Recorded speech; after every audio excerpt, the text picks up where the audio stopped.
Here is a Forsyte. John Forsyte, the young man whom Fleur once loved. June Forsyte called him her little brother and talked of a family feud. Thank the Lord for the feud, say I. And for South Carolina, 3,000 miles from London, as the crow can't fly.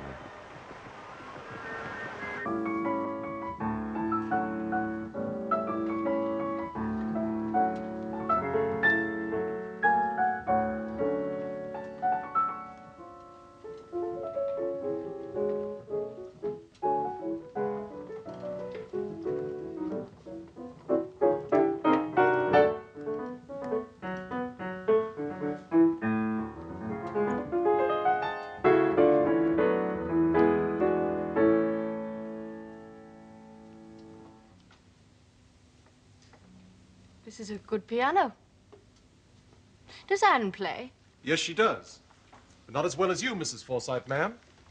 Were you ever a professional? Nearly. A long time ago. How do you keep it tuned? There's a little old man, a German, who travels all over this section in an ancient flivver. He tunes all the pianos between Charleston and Augusta, Georgia. Are there many? They're pretty scattered about, I guess. Anyway, he stays over a couple of nights, and we have some fine music. He plays well. Pretty good. Schubert, Brahms, Mendelssohn. German stuff, mostly. We like it. So do I. Sherry, ma'am? Thank you. We feed him up, give him his $10, and send him on his way. Southern hospitality. I've noticed. Well, ma'am, when you're as isolated as we are in a big country, why, it's only natural to welcome strangers. As you welcomed me? You and your sister have been so kind. It's been a pleasure to have you here, ma'am. Mr. Wilmot. Francis, I did ask you. Yes. Yes, so you did. Francis? When John came back 3 months ago and told me how he'd met you two in Camden and that you'd asked him to stay here, I won't deny that I was curious about you. Curious? A young man and his even younger sister, living alone in a romantic southern mansion. A decaying southern mansion. Picturesque was John's word for it. It would be.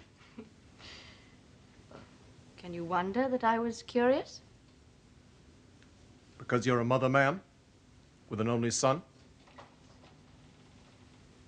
You're rather shrewd, aren't you? I don't think so. But ever since our parents died... When was that? 9 years ago, they were drowned. What? In the Lusitania, coming home from Europe. You remember the Lusitania? Who could forget?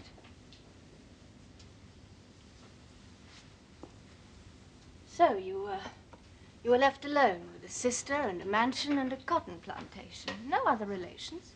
None nearer than California. And that's a long ways away. How old were you? 17. Anne was 11. And you looked after her? At first. And now she looks after me. And forgive me, Mrs. Forsyte, ma'am. I don't want to see her hurt. Hurt? Is there any danger of that? It's possible. You see, I think she's in love with John.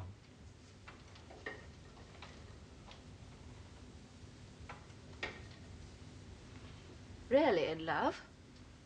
I guess so. Has she said that she is? Well, no, Anne doesn't say much. I've noticed that. It's very refreshing. But it shows. At least it does to me. Now, I've got nothing against John. I like him. I'm glad to hear it. But you can't make a man love a girl unless he's so inclined. Or vice versa. What? Or vice versa. Oh, sure. But John, there's a doubt in my mind. A doubt about John? Well, don't get me wrong. He's straight. I'm convinced of that. But if he loves her, and I think he does, why doesn't he say something? I get the feeling, and I may be way off, that there's something holding him back. Something or someone, perhaps? Well, ma'am? It's not me, I promise you that. But if you thought it might be, I shouldn't find the suggestion impertinent. The world's full of possessive mothers. I'm not one of them. Forgive me, but does John understand that? Yes, he does. Well, then. I see that I must tell you something.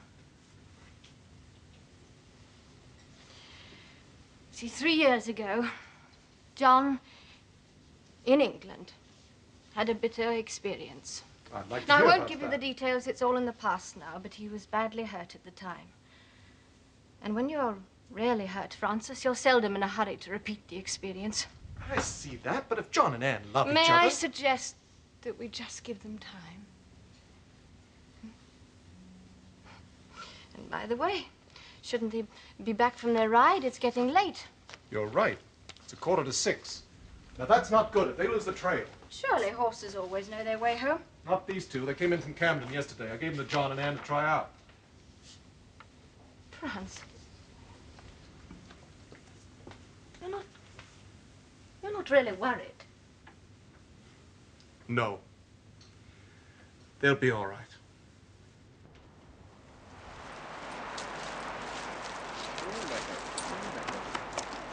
I'm pretty sure we're on the wrong trail. Yes, I've thought so for some time. We're too far to the west, I think. You sure of that, John?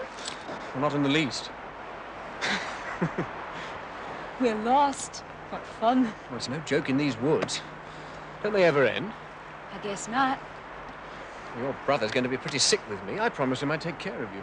Well, you are taking care of him. Don't be upset. This is an adventure. Look, the moon comes up in about 2 hours. There's no sense in riding on until we can see.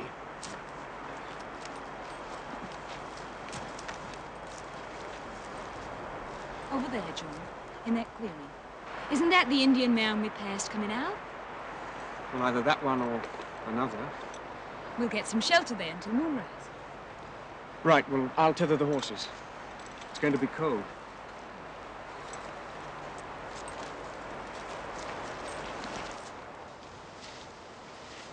John, here, Where are you? down here.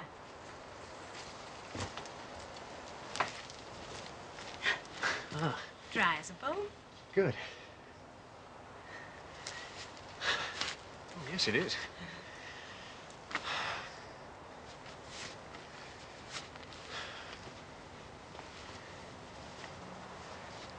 Here. Oh, thanks. See if we can get them alight.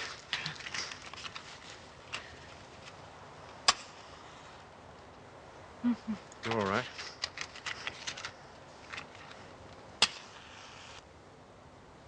Ready.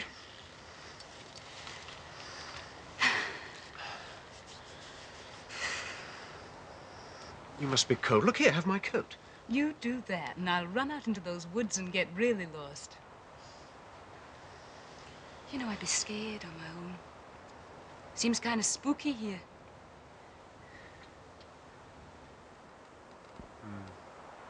Spirits of the old Indians. What tribes hereabouts? Oh, Seminoles mostly. But these mounds were built by much older people. Nobody knows who they were. All dead and gone. Well, I don't believe in spooks. You would if you had a colored nanny. Did you have one? Surely. Her voice was as soft as mushmelon. She used to tell me stories that made my hair stand on end. Like quills upon the fretful porpentine. Exactly.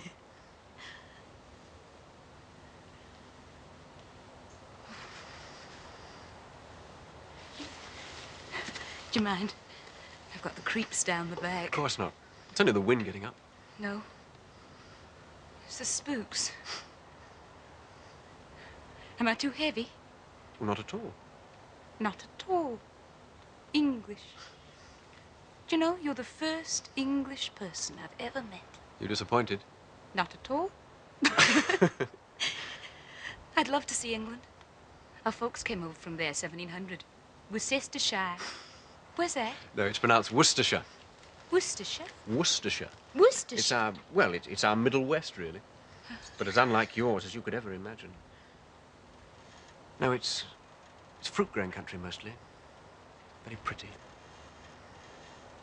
White houses, black-timbered. Pastures, orchards, green hills. With the light changing on them as the high clouds go by. Sounds wonderful.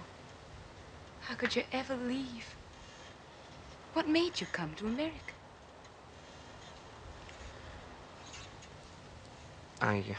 I went to British Columbia first, but I didn't get on too well.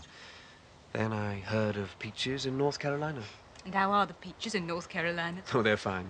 That's more than I can say for cotton in South Carolina. But you haven't told me. Why did you leave England? Partly because I wanted to see the world. And partly for... well, for family reasons. They were important at the time. But not anymore.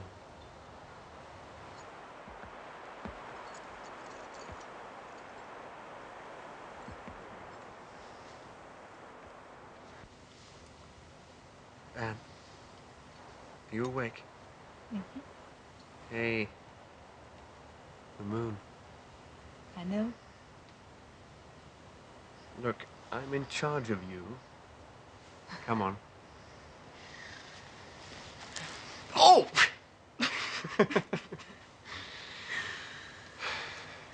Anne, look over there. That funny old tree. Like a witch. Remember passing it on the way out? We are on the right trail.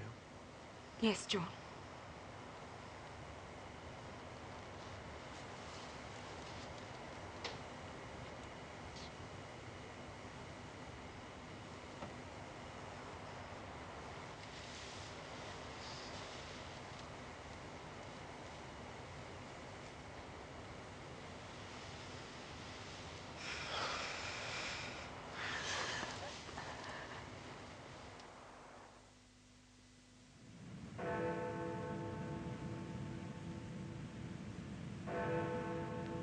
General election! Parliament dissolved! General election! Parliament dissolved! General election! Parliament dissolved! General election! General election! This is London calling. 2LO calling. Here is the first general news bulletin, copyright by Reuters, Press Association, Exchange Telegraph, and Central News. The government were defeated in the House of Commons last night. This morning, the Prime Minister, Mr. Ramsay MacDonald, had an audience of the King and asked His Majesty to dissolve Parliament. It was a pretty dramatic... The size of the final majority against the government came as a surprise to all parties. Well, Blythe, that's that. Baldwin's in, and this time he'll get a thumping majority. One expects so. Though what he'll do with it is... You'll be standing again, Michael, of course. Excuse me. Oh, I'm not so sure, Bart. I've been eating the country's bread for 6 months now, and I haven't opened my mouth except to chew. No, well, On my advice, Sir Lawrence, if one is going to put Foggartism over in Parliament... Put what over? Foggartism, Bart. Foggartism? Yes. Sir James Foggart, you know. I'm sorry, I don't. He wrote a book, The Parlous State of England, Danby and Winter, 25 shillings. No one's ever read it. Except Blythe and me. Danby only published because old Foggart stumped up for it himself. It came out 4 months after I left the firm and abandoned publishing forever. What is the thesis?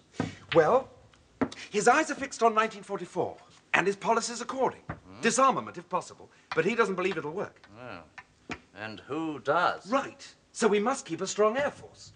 He says we're going to need it. And a good deal before 1944, if one is any judge. Then, the land. We must subsidize agriculture. Heresy? Yes, but common sense too, Bart. Look, we're in Ireland growing 1/5 of our food. We could grow 3/4. In another war, what with submarines, we may have to. By then, it'll be too late. Fascinating. Continue. Child immigration. I beg your pardon? Take the kids out of the gutters and slums and send them abroad to populate the dominions.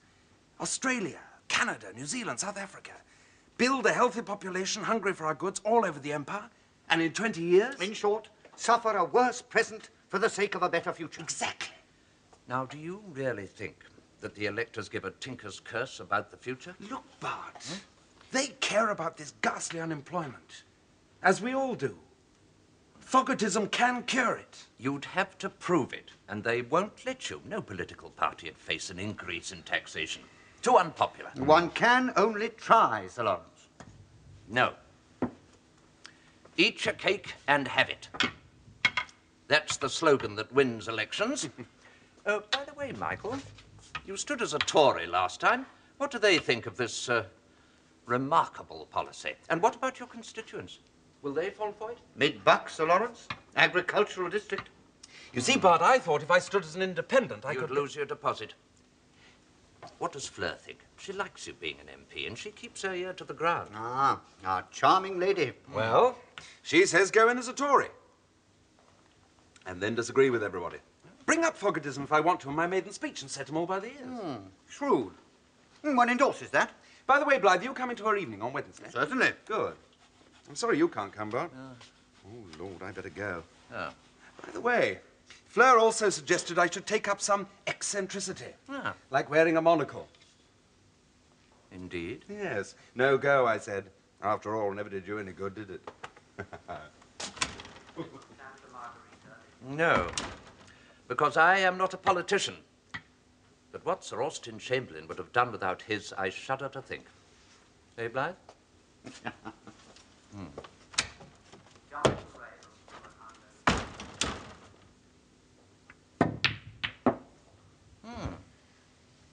It's the prettiest room I ever was in.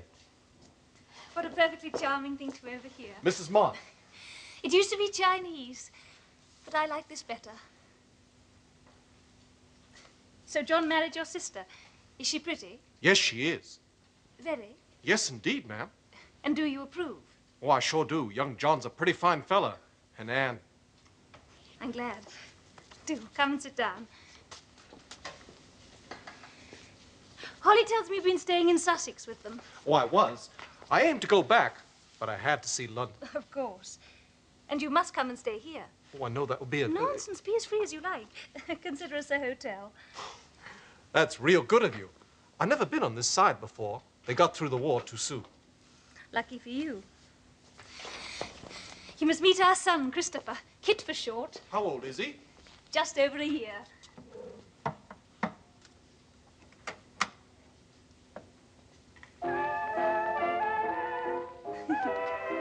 Michael will be in directly.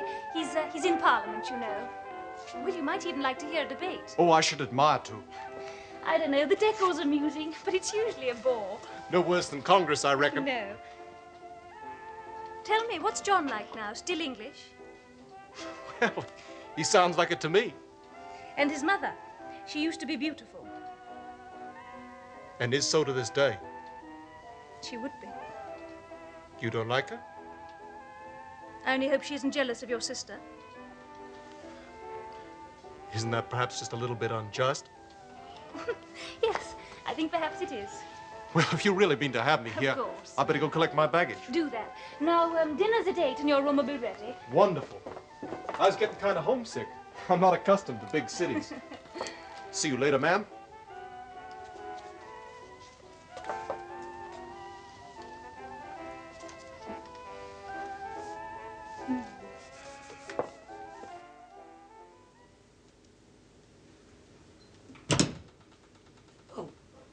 There you are, Soames.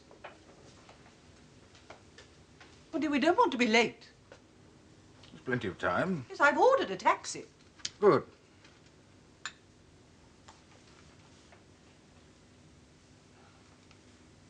Have you seen this? What is it? It's the Chiff Chaff column. It's gossip, you know. Yes, rubbish. Written by housemaids for housemaids. Oh, no, dear. It's malicious sometimes, Yes. but it's quite well informed. Oh, no, for instance, a surprise for the next Parliament is being confected at the Wednesday gatherings of a young hostess not 100 miles from Westminster. Her husband, a prospective baronet lately connected with literature... What's that? Well, they mean Michael, of course. Yes, and Fleur. Is to be entrusted with the launching of a policy which enjoys the peculiar label of Fogartism. Well, we shall see. But in the meantime, the enterprising little lady in question is losing no chance of building up her salon on the curiosity which ever surrounds any buccaneering in politics, there you are. Who writes this stuff? Well, it's anonymous, of course, but... Enterprising little lady. You know, I wouldn't be at all surprised if this isn't actionable. Oh, rubbish, Soames. It's silly gossip, that's all. No, we shall see. Yes, well, there's one thing clear anyway. They've got a traitor in their camp.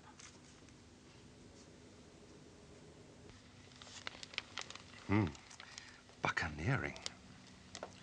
Whoever wrote that comes to your house as a guest. Who is he? Well, it's most likely a she. You mean to say women write such stuff? And they print it? Oh, you're behind the times, sir. Oh, a very good thing, too. Well, will they tell me who it is if I go down and ask them? No. Fortunately. Well, how do you mean, fortunately? Well, look, sir. The press is a sensitive plant. You might make it curl up. Besides, they're always saying nice things that aren't deserved. Well, you mean we have to sit down under this? To lie down, I'm afraid, sir. Oh, yes, I'm sure that's wise. It's so much better to take no notice. Oh, Fleur has a party this evening. Yes, they start coming about 10. I shall stay. If I may. Keep my eyes open. Oh, well, may I stay, too? Hello, everybody. Sorry I'm late. Michael, I didn't know you were in. Didn't you go and change, darling? Dinner's in 20 minutes. Oh, we have another guest. Oh, who? A young American called Francis Wilmot. He arrived on the Mauritania last week. I've asked him to stay. Wilmot? John Forsyte married his sister. I told you, darling. Oh, well, that's delightful. Well, where is the... Ah! Good Come and evening. be introduced. This is my aunt, Mrs. Darty, Val's mother. Francis Wilmot. How do you do? Mrs. Darty. Holly wrote me about you. And my father, Mr. Forsyte. How are you, sir? And this is my husband, Michael. Francis Wilmot. Very kind of you and Mrs. Mont to invite me. Not at all. Well, I must go and change. Ring for sherry, would you, Fleur?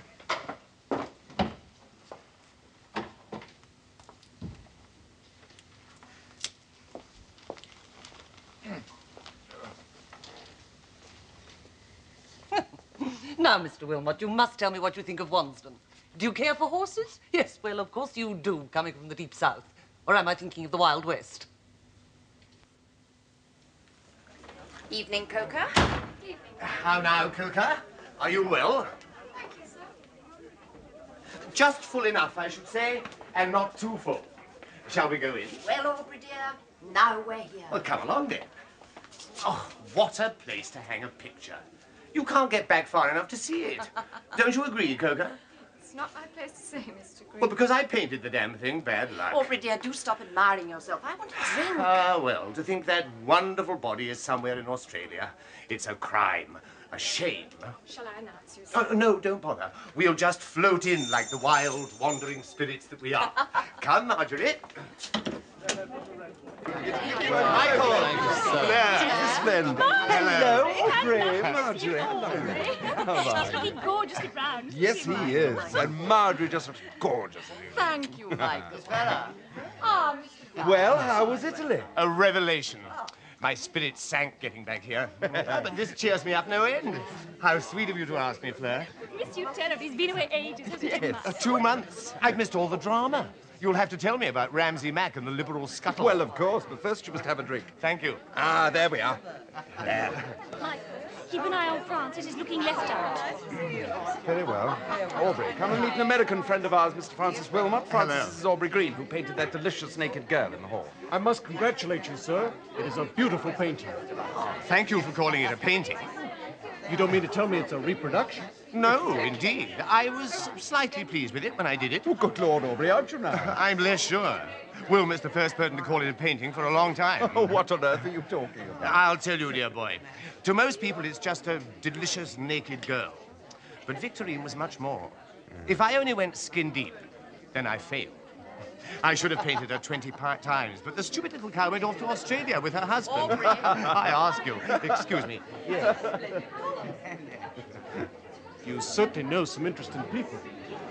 Yes, and some damn dull ones, too. I haven't got a drink yet this evening. find a way to some champagne. Ah, thank you. Isn't the little Mont amusing? Just look at her now. Oh, who's that with her? Don Fernando, darling. You think it was her only joy. Ah, there's young Bashley. Off she goes. Oh, she does it pretty well. Rubbish, Audrey. It's a rotten performance by any standards. Oh, I thought you were impressed. She's a born little snob.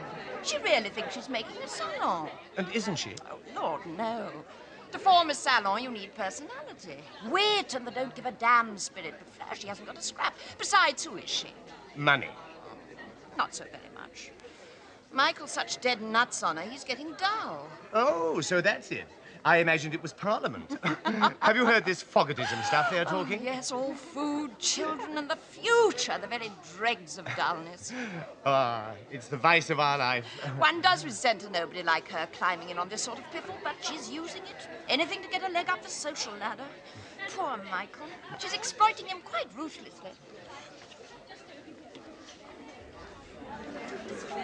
Who's that old buffer? Oh, good God, I didn't know he was there. That's Fleur's father. Who's the young woman with red hair? Oh, Marjorie Furber. She's the traitress. Turn her out. But she's the daughter of Lord Chalfont. Turn her out. We know her quite well, sir. How do you know she's the traitress? I've just heard her use the very words of the paragraph. And Sir. But she's our guest, sir. pretty guest. No, sir, boy, you can't turn out a guest. Besides, she's the granddaughter of a model. Cause the devil of a scandal, sir. Well, then cause it. Look, sir, we won't ask her again, but I'm afraid that's all we can do. Is it? So, It's really true. Madam! Madam! You were good enough to call my daughter a snob in her own house. You're a traitress.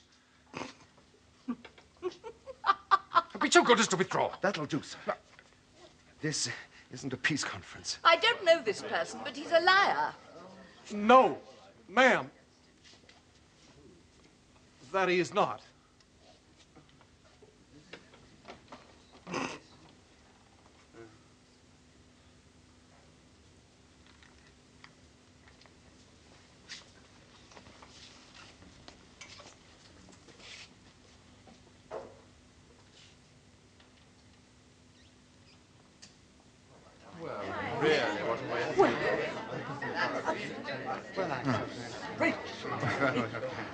Sorry, Michael.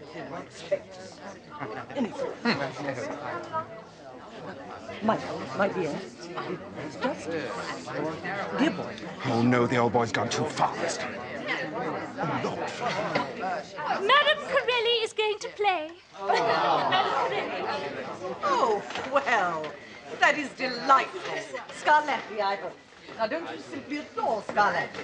Yes, I knew you would. This is going to be a feast. Tibby, sit yourself down. Ah.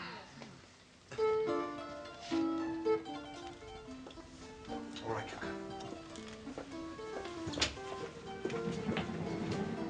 Granddaughter of a marquis, is she? She, I'd like to know. Myself as aristocrats. I wouldn't cross the road to talk to the Duke of Bermondsey. Fleur wants Yes, sir. Fleur. Well, if Fleur wants to have people along in the evening to amuse herself, why shouldn't she? Why shouldn't she? Don't you realize what you've done, sir? Snobbing a nobody, is she? Well, we'll see about that. Yes, sir, I'm afraid we shall. That's it? Well, I got rid of that red-haired cat for you anyway. Good riddance. Well, now you know where you stand.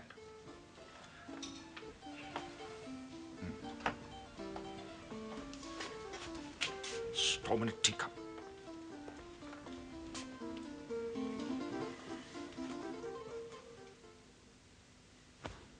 Buck up, darling. If you are one, what does it matter?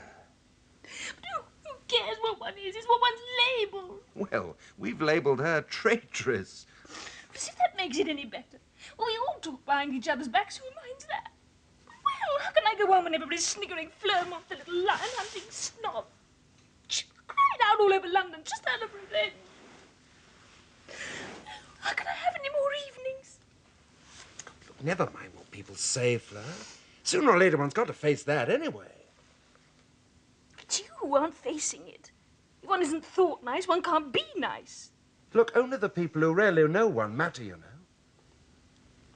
Nobody knows one. The fonder they are, the less it matters what they think. Oh, I hate her! And if I can hurt her, I will. Yes. Well, shall we sleep on it? I said I shan't have any more evenings. I shall. Good. That's the spirit. No, oh, thank you.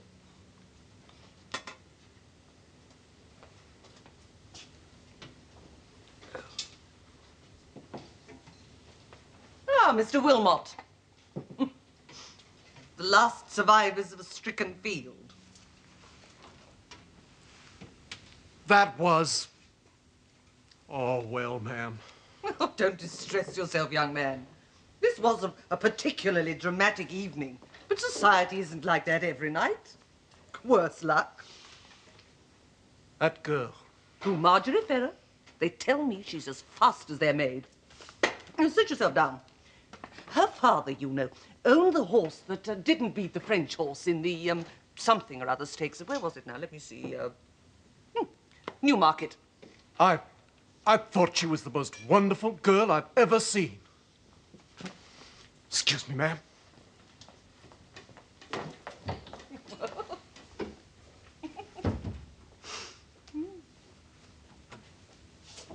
Your tax is here, madam.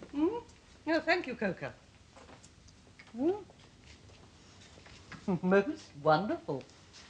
Well, gracious me.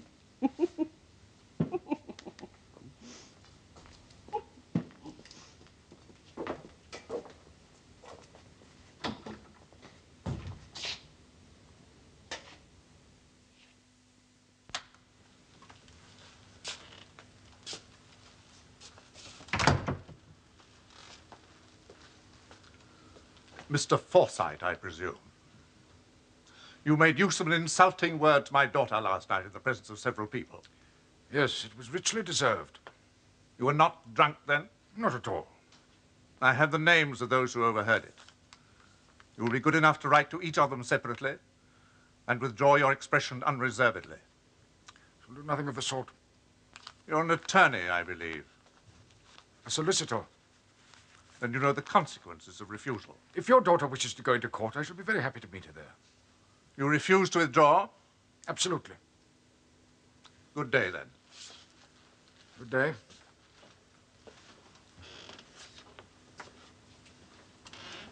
Huh? Quick action, I see. And Charlie Ferrer was always a thruster. Tell me about him. What's his standing?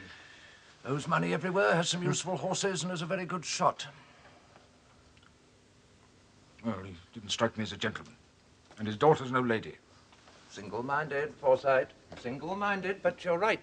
There's a queer streak in that blood. His father, the old Marquis of Shropshire's a dear old man, skipped his generation, but it's there. It's there. And he called me an attorney, his daughter called me a liar. Which is worse? She may bring an action, Forsyte. It was very public. What evidence have you? My own ears. Oh. Anything else? A paragraph in the papers. Well, she may get at the paper and they'll cover up for her. Anything more? Well, that chap she was talking to. Was Aubrey Greenbard, the painter. That man. He's a nice chap. In fact, I like him, but... Well, he's an old chum of Marjorie's. Now, that American heard something he must have done. Wilmot? Yes, he intervened when she called me a liar. Better take care she doesn't get at him, Michael. You say she called you a liar. Why not take the offensive? What's her reputation? She's in a set, I suppose? Yes, the Panjoys. What? All right, they don't really count. Yes. Thank you. Bring an action against a woman? No. Wouldn't do. Right, Forsyte. They have their privileges still. Well, there's nothing for it but to wait and see how the cat jumps. So. Traitress. What? I suppose you know how much the word costs. It's not the cost, it's the publicity. I think I'll go and see old Shropshire. My father and his used to shoot woodcock together. Will that help? Well, I don't know. He's 80, has gout in the stomach, but he's as brisk as a bee. No, it's worth trying. I'll go now. Oh, Mont, I don't want you to. No, no, no. The grass shall not grow, Forsyth. Thank you, Bart.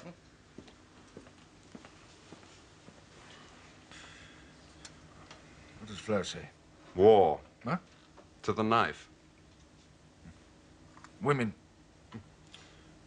No imagination.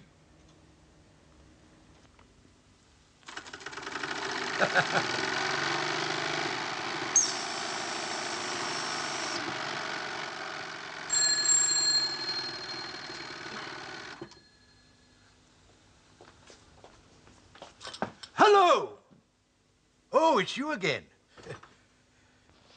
No, there's no need. I'll put it all in writing. In fact, I have already done so. Sorry to keep you waiting, young Mont. Do sit down.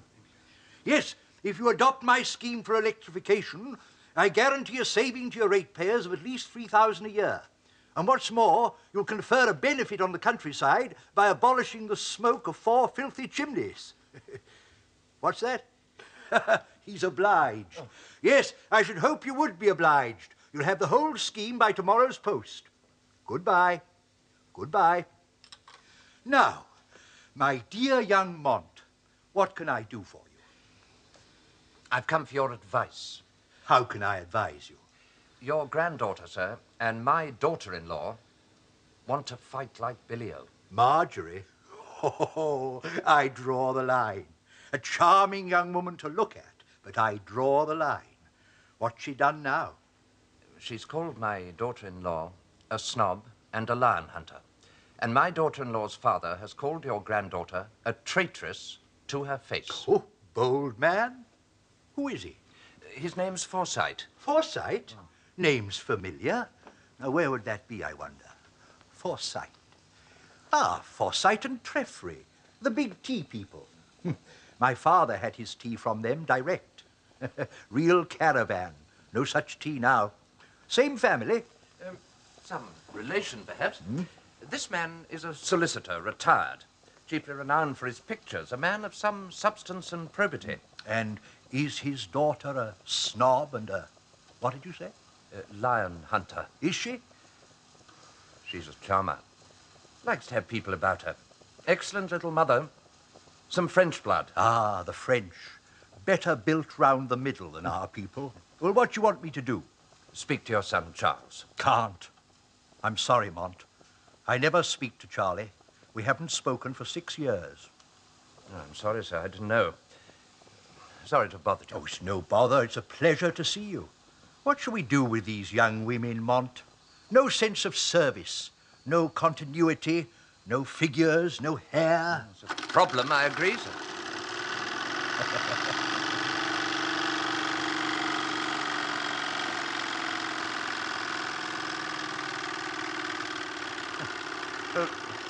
Goodbye, Marquis. Goodbye, my dear young Mont. Delighted to see you looking so well. Command me at any time. Oh, it occurs to me. If I should have occasion, if I should run across Marjorie, I'll see. I'll see. So you found London disappointing? Why, no, ma'am. On the contrary. But you think Paris will be more fun? Well, you know what they say about Americans in Paris. I thought that was only the Yankees. However, I'm sure you'll enjoy it. Be sure to come and see us on your way home. I sure will. Mr. Wilmot is leaving us, Father. He's going to Paris. You're just in time to say goodbye. Ah, yes. Well, goodbye. Oh, if you're interested in pictures, Mr. Wilmot, you should look in at the Louvre. I will. It's been a privilege to know you, sir. Oh? I'll be writing to John from Paris. I will surely send your love. Oh, thank you. I'd be glad to have you and Michael come stay with me any time you come over. It would be a treat to have you. That would be very kind of you. Thank you very much.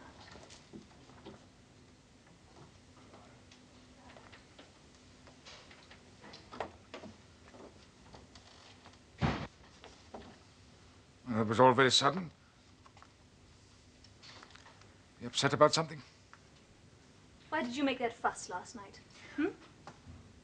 What good do you think you've done? I feel as though I can't look anyone in the face again. But I'm going to, all the same. If I'm a lion hunter and a snob, I'll do it thoroughly. But I only wish you wouldn't go on thinking I'm still a child and can't defend myself. I'm sorry, I can't help it. Everything's ruined.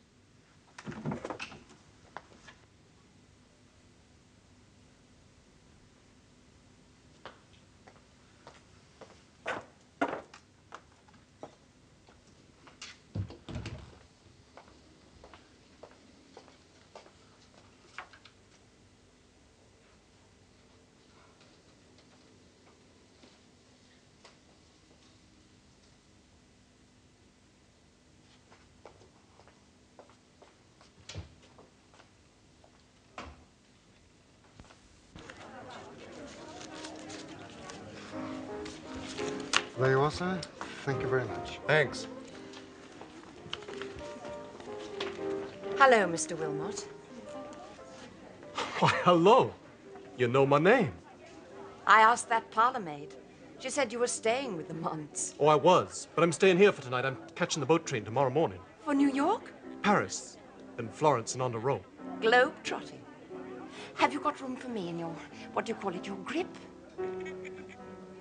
Joke, Mr. Wilmot. Though now I come to think of it.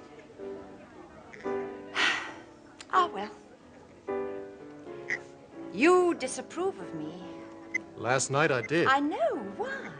You called your hostess a snob. My dear boy, if one never called one's friends anything worse than that. I didn't mean you to hear. Or that pompous old person with the chin. He's Fleur's father, and he was hurt. Well, I'm sorry. Anyway, I admire you for sticking up for him. Thank you, ma'am, but what else could a man do? I know dozens who wouldn't. Don't you know my name? Or do you always call women ma'am? Certainly I know your name, where you live. I was around there this morning. Were you? What time I was in? About 5:30. What? Couldn't sleep. Kept thinking about you. Well, I just wanted to be near you. That's a pretty speech. Come and have tea with me there tomorrow. I gotta be in Paris. I shall expect you. Now I must fly. My hairdresser won't forgive me. Tomorrow?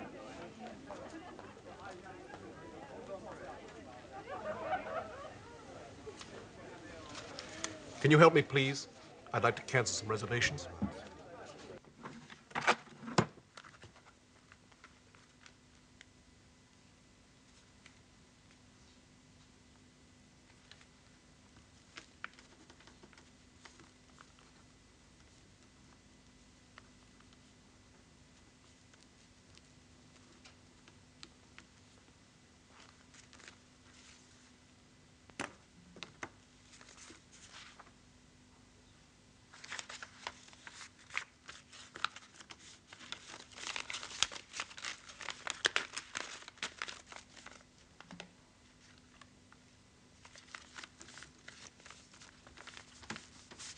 I don't know how many more she wrote, of course, but I should have thought these two were enough. May I see them, please, Miss Vera? Thank you. Now, these two ladies, Sally... Penryn and Audrey Maltese. Friends of yours? Yes. And of Mrs. Mont? I don't know about friends. Quite. The snake of the first water sneaks into one's house. She hasn't a moral about her, nor a decent impulse. Now, Miss Ferrer, when your fiancé asked me to come Alexander McGowan isn't my fiancé. here... Oh, he led At the me to moment, believe... it's completely unofficial. Oh, I see. I haven't made up my mind. I understand. Let us proceed, then. When Sir Alexander asked me as his solicitor to look into this, I understood it to be on the basis only of a spoken slander by Mr. Forsyte. But since then, these letters have been written by Mrs. Mont and have come into your possession. How did that happen, Miss Ferrer? Mrs. Penryn and Mrs. Maltese gave them to me. Quite voluntarily, of course. Of course. They thought I should know what was being written about me. Quite so. And now your intention, I take it, is to drop the slander action against Forsyte and to sue Mrs. Mont for libel. Yes, my father suggested that, and so did Sir Alexander. Then, may I ask you some questions? What would you like me to tell you? The truth. Tell me now, what actually occurred at Mrs. Mont's party? Well, I was just saying to Mr. Green that Mrs. Mont was very eager to form a salon and didn't have the right qualities. Mr. Forsyte overheard and thought I was insulting her. Is that all? I may have said she was fond of lions, and so she is. Yes, but why did he call you a traitress? Because she was my hostess, I suppose. Did Mr. Green confirm you in this? Aubrey? Oh, Lord, yes. He's in my pocket. Anybody else over here? No. What about an American? He won't say so, anyway. An admirer? No, he's going away. Oh. Now then, you want a written apology from Mrs. Mont and whatever you can get, I suppose. Yes, the more the better. You're hard up.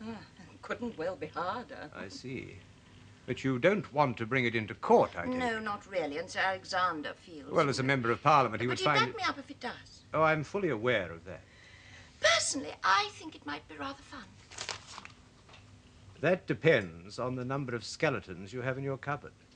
I shall put everything into your hands. Oh, the letters should be sufficient, Miss Yes. Ferrer. I think we And shall she do- is a little snob, you know. Did you happen to use that word? No, I'm pretty sure I didn't. It does make a difference, are you quite sure? Not quite. Forsyte says you did. Well, I told him he was a liar. Did you indeed? And they heard you? Rather. Well, that could be important. I don't think he'll go into court and say I called her a snob. That's very shrewd, Miss Ferrer.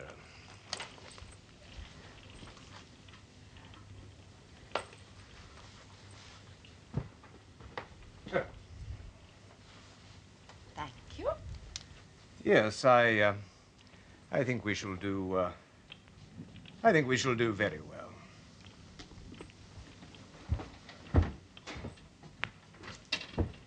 We'll serve a writ for libel and see what happens.